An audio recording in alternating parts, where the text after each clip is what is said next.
Good afternoon, everyone. I am with my friend Justin, who is an education expert, and today we are going to talk about the impact of technology, including artificial intelligence, in the classroom. So, Justin, how are you? I'm good, Randy. How are you? Doing very well. So, tell our audience a little bit more about yourself. Okay. So for the past, I would say 10 years or so, I've been an access note taker for students who are deaf and hard of hearing or who have a variety of other access or accessibility needs. My job is mandated through the AODA, which is the Accessibility for Ontarians with Disabilities Act, created in 2005 and is up for renewal next year. My job is to type notes for students, to break down barriers, and to create a more inclusive environment within education. Okay. And where do you work currently? So currently I work with York Region School Board. Been there for 3 years. We're a board-wide program housed in a particular high school where we service children who are deaf and hard of hearing.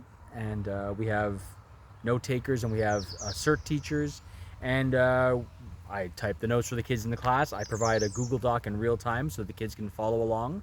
And then we download that into a SharePoint software to keep the kids updated on their notes. And that's creating better accessibility in the classroom. Okay. So what type of technology is currently being used by either the teachers or by the kids themselves? So we use we use Google Docs to share things with our kids. We have intranet software where we have posting things on classrooms. Teachers can post, kids can post, and we have discussions that way. And I guess that'll be a segue into AI and ChatGPT. But for the technological question, it's laptops. Kids can actually, funny enough, kids can actually do the work on their cell phones. I think that's what they prefer to do. Even though we may prefer them to use a laptop so we can see what they're doing, but that's sort of the game we're in right now. Okay. So how has artificial intelligence and tools like ChatGPT changed that game? Sure. So I think I only heard about I'm not a very big, even though my job requires technology, I'm not a big tech guy, but ChatGPT, I heard about it maybe a year ago. And again, it's a thing that can write essays for you. It's a thing that you give it a prompt, it can write an essay for you. So as an educator, we're like, so kids can just say, write me an essay on Hamlet or Macbeth, and it'll pop one out. So it's changed the game in sort of a couple of ways. Now we're wise to it, and yet we're not, because we can assess a kid's level. If a kid is writing at a level 1 or 2, and suddenly they just bang out an essay that's at level 4, it's like we know, right? So but then it becomes a question of how do we police that? How do we manage that? To a degree, we can't, because the AI is out there. Kids are going to use it. It is a tool. It's like, now we may remember this as kids when writing essays, don't use Wikipedia. You can't cite Wikipedia, but yet how could you not use Wikipedia for general information? So when it comes to ChatGPT, it's out there, and kids are not going to not use it. It's a tool. The challenge I think we face now is how do we prevent cheating? So what we've done, I've noticed this in my English class, is we get the kids to write out the essays on paper in front of us, cell phones at the front with the bags, because we have to police that. We can't let them cheat. It is a tool. It has merit. I'm not saying it doesn't. But from an academic perspective, how do we keep these kids from cheating? That's the biggest challenge. So that's what I think, to me, that is the biggest challenge right now, is just to kind of keep academic integrity in the high schools. And how many kids are using ChatGPT approximately? I couldn't speak to that. I don't have an actual number, but I mean, I'm assuming it's out there. Unless you're just not a tech savvy person or you hate technology, I can only make an assumption, but really, yeah. I'm assuming they're all using it in some form or another to get information. Perhaps some of them are just using it as a Wikipedia source, tell me about it, and then they're being academically integral, and they're keeping it. But yeah, you're gonna have people who cheat. Again, a level 1 or 2 student writing, and suddenly they have a level 4 essay. How did they do that? For sure. We know how. For sure. Are you finding that ChatGPT type essays or essays written by AI being submitted as homework or by sure. as essay assignments? So I don't collect homework personally, but teachers are even again, one of my classes, the teacher looks at them and going it's actually, and it's funny you asked the question. It's a very blunt conversation. There's no secrecy about it. She's like, I know what you're using. It's an open secret, so it's like, yeah, kids are using it, and we know they're using it, and they know we know they're using it, and yet, but then it's like, how do you prove it? Can you really do anything about it? That's sort of the challenge I think that's being posed right now. For sure. As an educator, do you think that is a good thing in the sense that maybe this is the cutting edge of technology and everybody should be using it in the future? Or is this a bad thing in that it's curtailing people's skills?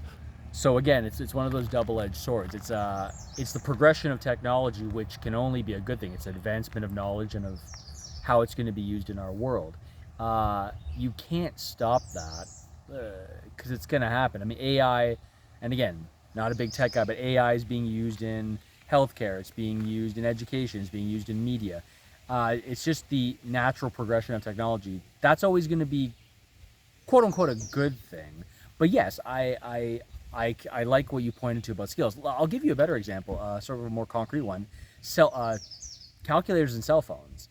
Back when I was young, I remember my mental math skills being very, very good. 12 times 12 is 144. 15 times 15 is 225, because the timetables were drilled into me and I had to practice. For sure. Yeah, I remember that. Versus, yeah, and people, now you and I would remember that.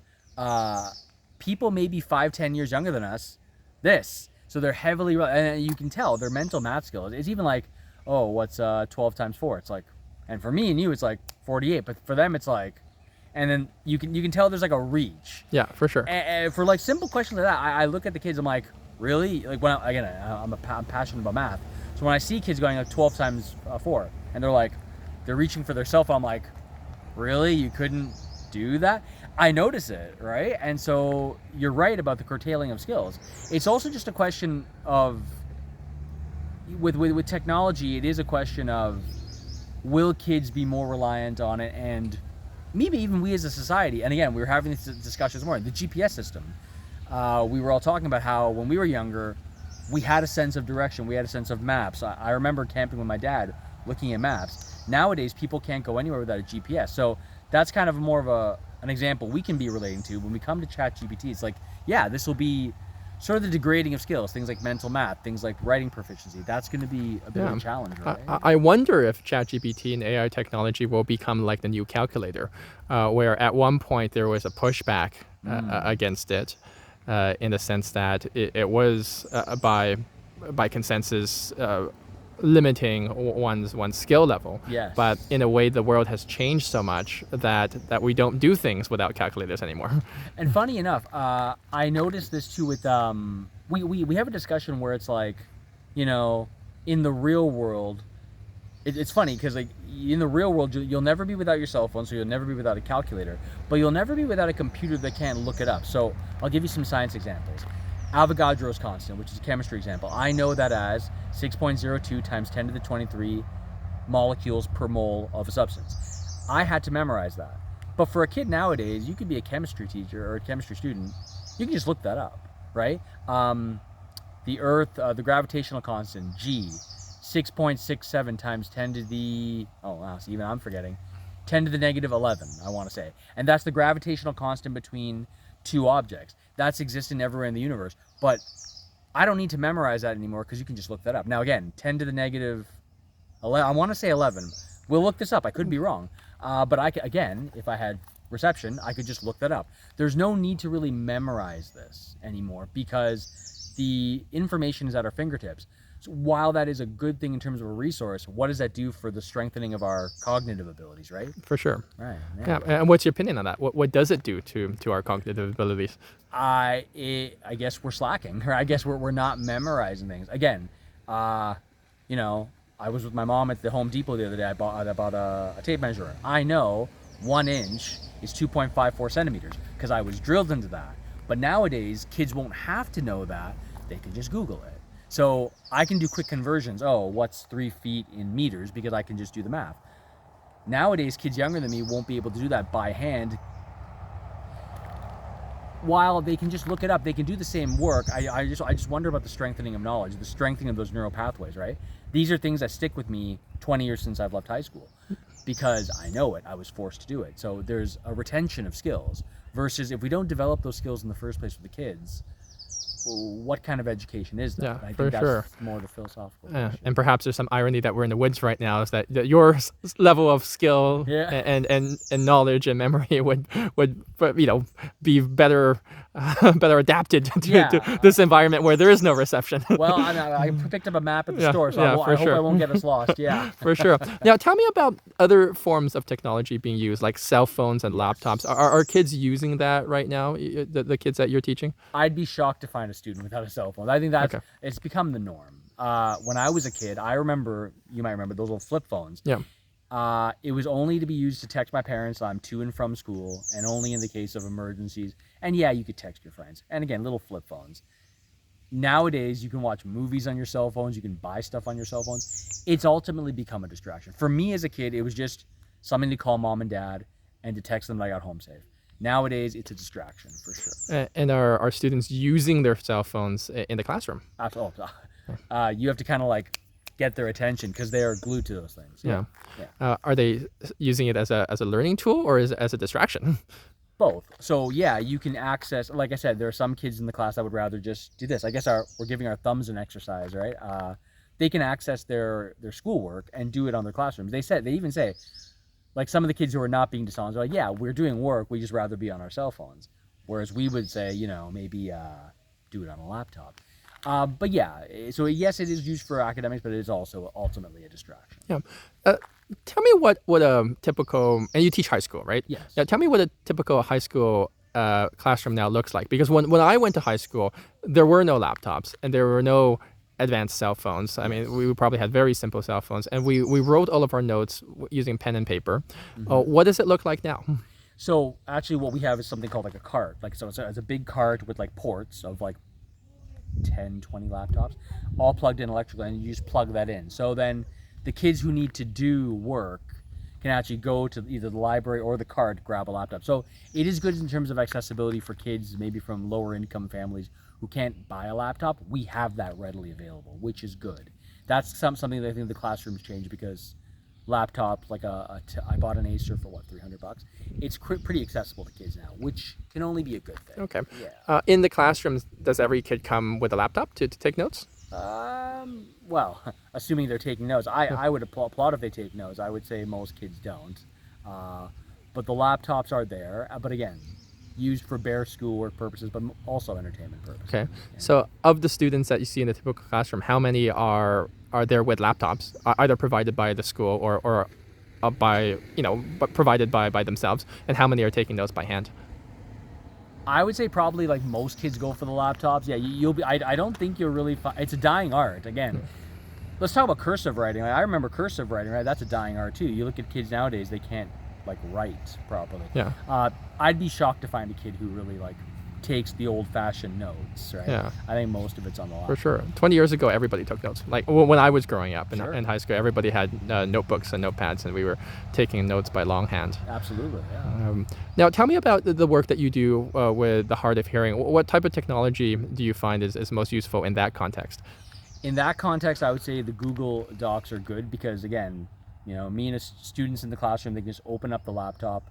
They don't have to take notes. They can just read the notes as I type them. It provides like an accessible classroom. It's almost like everything that everyone says is captured on that doc. They can read it in real time. And then that allows them to feel immersed in the classroom, right? Like they can hear everyone. A kid will say, oh, did you see the new Avengers movie? Another kid is like, oh, I went to Boston Pizza for lunch. They're hearing that. They're getting that. That's part of the discussion, right? And then obviously what the teacher says is all being typed in real time. Okay. So in that context, the technology is actually helping with accessibility. Oh, most definitely. Yeah. When I was in University of Toronto, I remember this is a position I actually volunteered for in University of Toronto. I would actually have to handwrite my notes, go to the accessibility office, photocopy them, and then put them in a file. And so that was like 2010, right? The game's changed now, whereas you just do a Google Doc, you clean it up, you download it as a PDF and fire it off to the site. So it's changed, yeah. It's become more efficient. Right? For sure. Okay, so I'm going to ask you a philosophical question. Sure. What are your thoughts with respect to technology and education, in 10 years, as AI becomes more advanced, even more advanced than now, where it can do seemingly magical things?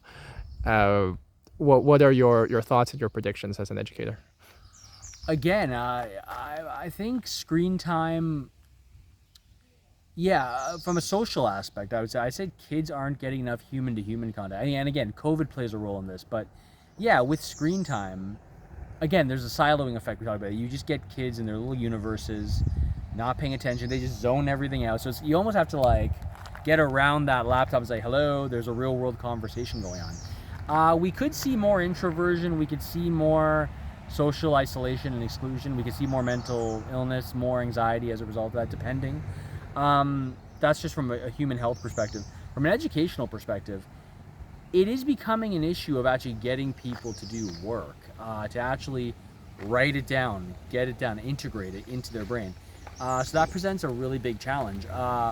Again, we talked about GPS. With the advancement of AI, will people want to study it all because they can just get AI to do it, right?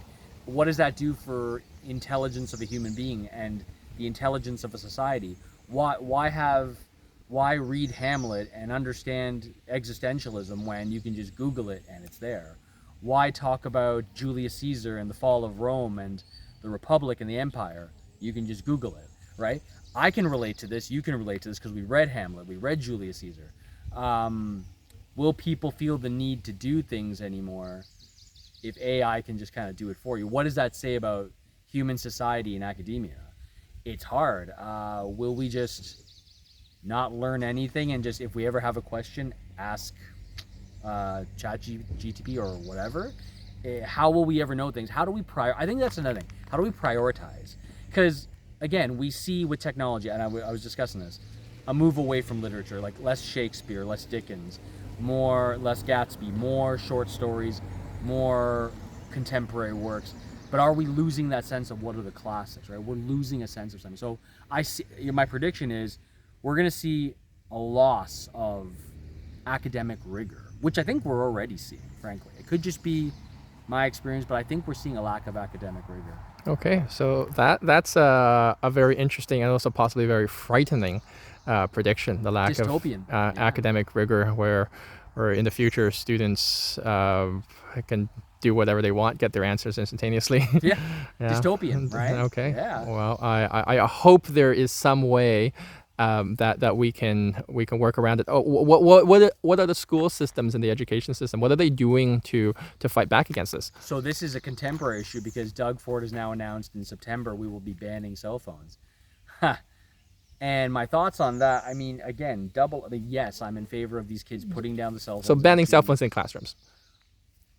Well, I'm in favor of it theoretically because, yes, we want our kids to actually put the phones down and focus on the work. The problem becomes a few things. How do you police that? It is private property, so I generally don't want to infringe on a student's autonomy, and it is their private property. How will this be enforced? Presents the larger complications. Yeah. Yeah, so you can already see this push and pull, right, with the powers that are in charge of the education system and what the students are doing. If that cell phone gets damaged, there's an issue. There's a lot of liability. It's also just a question of and again, we can cry foul because the kids are like, well, I needed to do work. You would never ban laptops in classrooms because students needed to do work. So the argument could be made. The kid will just say, well, I need my cell phone to do work. How do you argue with that? Yeah. So you don't. Yeah. So that's where the problem is going to be coming. Yeah, very interesting challenges. Any final thoughts you would like to share with our YouTube audience? Just that, being a student, going to the workforce and coming back to high school, it's a really magical time for kids. It's a question where we can learn about our history, learn about English, learn about physics and chemistry and woodworking and architecture and culinary and all these wonderful things. It is a really integral time for a kid to grow and to be a kid, but also to develop that academic standing. If we fail at that, what does that say about our society? We look at things like fake news. We look at things like disinformation and misinformation. As critical thinkers, I can look through some of that and say, well, that's wrong. That I'm always looking at, misinformation and disinformation with a critical lens. We saw that with COVID, but you also saw people lapping it up.